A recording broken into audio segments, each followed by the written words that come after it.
Hello. We have a new chapter for Kagurabachi. Yo, I was not expecting a traitor plot twist to happen so soon, but here we are. So Kagurabachi chapter, the newest chapter. Bro, we have a lot to unpack. I mean, not a lot to unpack, but just like a lot to process. So, as it turns out, Samura potentially is a traitor. Samura has potentially betrayed our heroes, and I have questions that have no answers. So, we start off the chapter with, being with the aftermath of Samura and how he just one-shotted everyone. And as it turns out, Hakuri wasn't able to register Uraha's weapon. He wasn't able to register his weapon, so he needed to recharge, or else he would have bled out. And so Uraha's blade was not registered, only Samura's. And Samura starts saying he got his blade back, and he no longer needs his ninjas. So he no longer needs his bodyguards. And then after that, we just cut. And then we get to the part where Chihiro is with this one character. I don't know this character's name because I'm not really interested in this character. So this character's name is Iruhiko. So and Chihiro's with Iruhiko, and they're kind of just there, still talking. Iruhiko doesn't have arms, so Chihiro's trying to get info on this guy, and this person Iruhiko is just kind of spouting out nonsense, saying how he learned, like they learned in school, that the enchanted blades are helped protect the country, and they are heroes and everything. But Chihiro starts having questions because he saw what the Shinoichi was able to do, and just what these blades are capable of doing. So he really doubts that maybe they were actually heroes, but he knows they're heroes. He's having like this existential crisis again, which happens to Chihiro every time somebody mentions his father and mentions the enchanted blades. So he's having this kind of identity crisis, and then this character, Iruhiko, kind of just states like, oh yeah, and by the way, Samura said that the samurais needed to die. And I'm just sitting there like, what the fuck do you mean? But what I didn't notice on my first read through, because I kind of like just was like, wait, what? So I went back to the very beginning to like reread, and I noticed that the sword, Uraha's sword was still there hanging above them.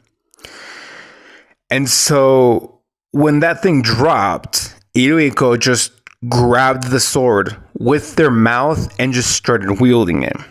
Now, there are two options.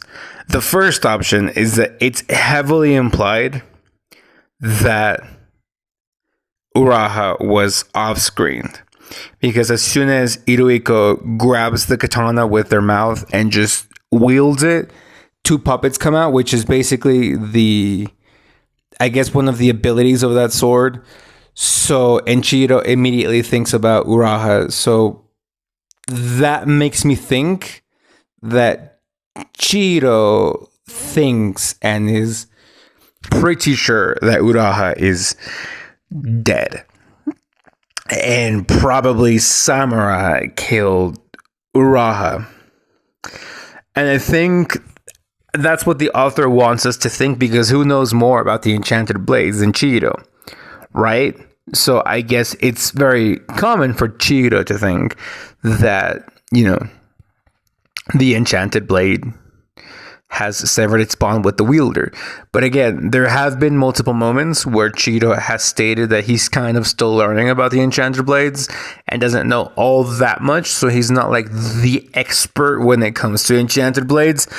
So I think that while the first option is very, it's very obvious that Uraha was one shot or just off screened, I think the other potential option with large amounts of copium, with large amounts of cope, would be that Uraha is indeed not yet dead, but instead Uraha, is still very much alive. And what happened was that Iruhiko simply maybe practiced wielding the blade on his own with limitations. Because as we know, Hakuri's father, he was able to wield some of the abilities from the Shinuichi, granted without much control, but he was still able to do that. So what if these new wielders have been practicing with the katana in a very limited way? And so what ended up happening was they're able to just control the katana's very limited power a lot better, because we only see the spirits come out from the katana. Actually, that's the only thing that we see. So what if this person is able to use some of the abilities like Hikuri's father, but really to its full extent? That could be a second option, because I really don't want Samura to be a traitor, nor do I want Uraha to get off screen, because they're really cool. Right? So that would be my second option. And my third option, there's a third option. I don't know what the third option is, but when in the last panel, when Chihiro is just kind of staring off at the katana, and how he's able to Iruhiko is able to wield it, we do see some of those bubbles that appear when Hakuri's transporting something to the storehouse. So yeah, what if Chihiro is being transported? So that's like the thing. What I think, though, my prediction is Samura isn't necessarily a traitor, but instead, I feel like the most viable option for now would be that Samura isn't a traitor, but instead they have been practicing how to use the enchanted blade's very limited power while still in contract to use the blade. I feel like that's kind of more so the situation, because it would be really cool to explore the power of an enchanted blade while it still has a wielder.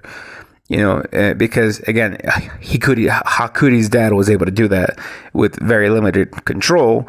He overexerted himself, but what if you just don't exert yourself and just use a potentially small portions of the power? I feel like that would be a more viable option, because it would keep one of the samurai there. You don't off-screen a samurai, and Samura isn't like a traitor. But narratively, though, again, that's a more viable option for me, like as a fan. But narratively, though, I think the fact that Samura is a traitor and Uraha has been off-screen is a much better option, because narratively it's much more rich, it's much more interesting, it's much, much better. And I think I just overall prefer that in general, because I think it's just a much, much, much better option, a much healthier option. It's just a lot better. So I would prefer that very first option, because it's just good.